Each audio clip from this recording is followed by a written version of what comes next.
Some stories are remembered because they changed the course of history. Others are remembered because they changed the human heart. And then there are a few that almost disappeared altogether, not because they lacked courage or beauty, but because they belonged to someone who spent his whole life standing just beyond the edge of the circle. This is one such story. One about a young man who, perhaps more than anything else in the world, wanted to know where he belonged. Samsara Sagas presents Iravan, the prince who wanted to belong. Long before the armies gathered at Kurukshetra, Arjuna's travels led him to the realm of the Nagas, where he met the princess Ulupi. Their time together was brief, but from that union a son was born. Ulupi named him Iravan. He grew up surrounded by the quiet grace of the underwater kingdom, loved deeply by his mother and respected by her people. He learned to fight with remarkable skill. He studied the bow as his father had. He inherited the courage of a Pandava and the calm of the Nagas. And yet, every so often, when stories of the great heroes reached him, he would fall silent. He knew who his father was. He simply did not know whether there was a place for him in that father's world. It's a feeling many people know. To be connected and still feel distant. To be remembered but not quite included. Iravan never allowed that longing to harden into bitterness. Instead, he carried it quietly, becoming the sort of young man whose strength needed no announcement. Then, one day, word spread across the land. The great war of Kurukshetra was coming.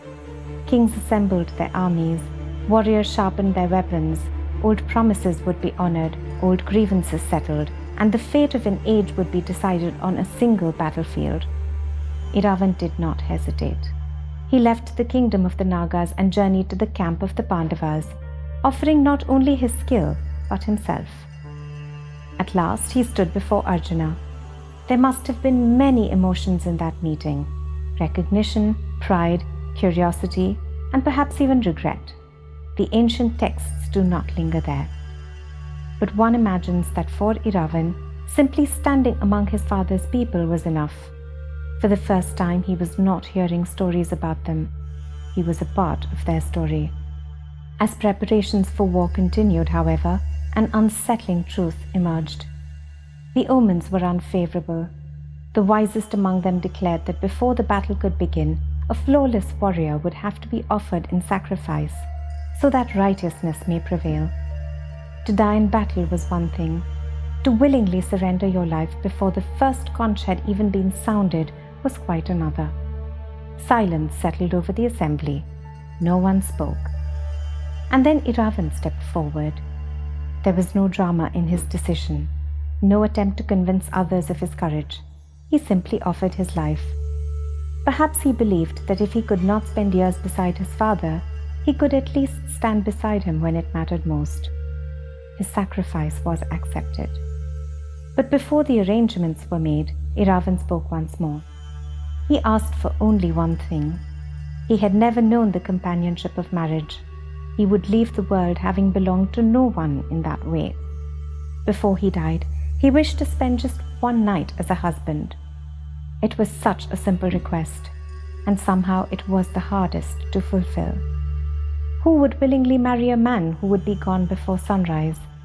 No family stepped forward. No kingdom offered a bride. The camp that could gather mighty warriors from every corner of Bharat could not find one person to grant a lonely young man's final wish. Then Krishna smiled compassionately. Taking the enchanting form of Mohini, Krishna himself became the bride. That evening, as lamps flickered across the camp and the world stood on the edge of war, Iravan was married. For one brief night, the prince, who had spent so much of his life wondering where he belonged, experienced something he had quietly yearned for all along. He was chosen, he was cherished, and he was no longer standing outside the circle. And when dawn arrived, he walked towards his fate with remarkable calm. He did not cling to what he had received or ask for another day. Instead, he carried the memory of one night of belonging into eternity. his sacrifice was made. Soon afterwards, the Great War began. The world remembers the strategies of Krishna, the vows of Bhishma, the arrows of Arjuna and Karna, and the wisdom of the Bhagavad Gita. Iravan's name is spoken less often, but perhaps that is only because history sometimes whispers where it should sing.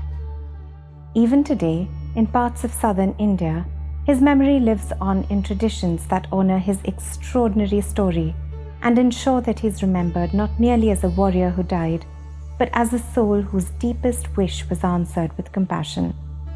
And maybe that is why his story still matters, because beneath the crowns and weapons and ancient kingdoms lies something profoundly human, the desire to belong, the hope that someone, somewhere, will see us fully and say, "You have a place here."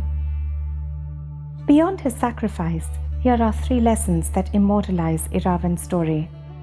Quiet worth. Your value is not decided by how often the world speaks your name. Some of the people who shape history do so without applause, recognition, or reward.